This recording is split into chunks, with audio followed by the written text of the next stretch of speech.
दोस्तों, आज मैं आपको बताने जा रहा हूँ कम्युनिटी रेडियो स्टेशन के बारे में। भारत सरकार का एक बहुत ही सराहनीय कदम है, जिसके तहत आज 500 से भी ज़्यादा radio community radio station establish किए जा चुके हैं। कम्युनिटी रेडियो स्टेशंस का मुख्य उद्देश्य लोकल प्रतिभाओं को आगे लाना, किसी भी छोटे शहर में माइक्रो लेवल पे जहाँ पे एफएम फैसिलिटीज़ नहीं है या जहाँ हैं भी, वहाँ पे भी लोकल टैलेंट्स को परफ़ॉर्म करने का मौका देना।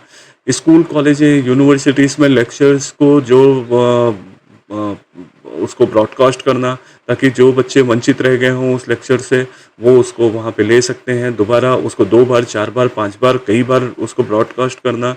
इससे जो सिर्फ़ उस इंस्टीट्यूशंस के लोग ही नहीं, अदर इंस्टीट्यूशंस के लोग भी उससे बेनिफिशिएट हो सकें।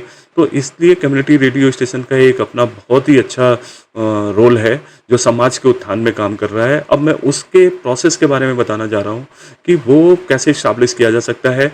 एजुकेशनल इंस्टीट्यूशंस हों, एनजीओ हों, सोशल सेक्टर में काम करने वाली जो एजेंसीज़ हैं, वो इसको अप्लाई कर सकती हैं।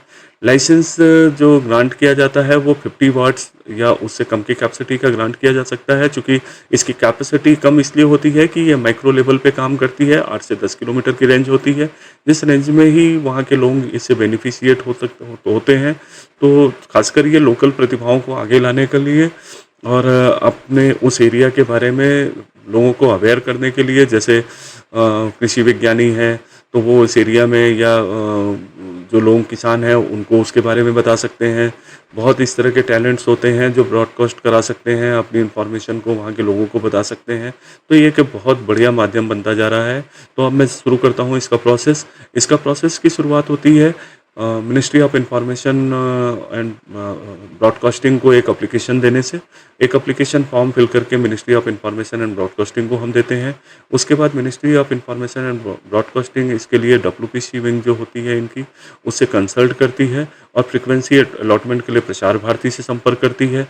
इन दोनों के संपर्क करने के बाद कई ज़रूरी क्लियरेंस होती है, उस क्लियरेंस के लिए एप्लीकेशंस को फॉरवर्ड किया जाता है मिनिस्ट्री ऑफ एक्सटर्नल अफेयर्स के पास, एचआरडी के पास, डिफेंस के पास। इस तरह के जो विंग्स हैं गवर्नमेंट के, उनके प्रॉपर क्लियरेंस के बाद जो है लाइसेंस इशू किया जाता है। लाइसेंस इशू करने के लिए लाइसेंस इशू करने के लिए लाइसेंस एग्रीमेंट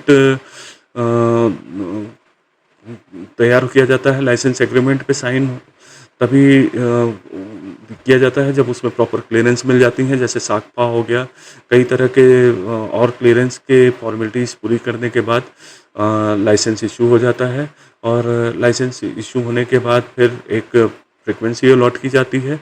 वो फ्रीक्वेंसी के तहत आपकी जो ब्रॉडकास्ट करना होता है, वो ब्रॉडकास्ट किया जाता है। ऑल इंडिया रेडियो की जो भी गाइडलाइंस होती हैं, उसको फॉलो करते हुए कम्युनिटी रेडियो स्टेशंस का जो है संचालन किया जाता है। इसके बारे में अगर आपको बहुत जानकारी चाहिए और इसका एप्लीकेशन प्रोसेस या हमारे कंसल्टेशन की आपको ज़रूरत हो, तो आप हमारे नंबर्स 8604453489 पे संपर्क करके हमें बता सकते हैं, जिससे हम आपकी पूरी हेल्प करेंगे। ना सिर्फ आपके एप्लीकेशन फॉरवर्ड करने में, बल्कि प्रॉपर गाइडेंस आपको प्रोवाइड किया जाएगा हर तरह के लाइसेंस को पाने में। ठीक, थैंक यू।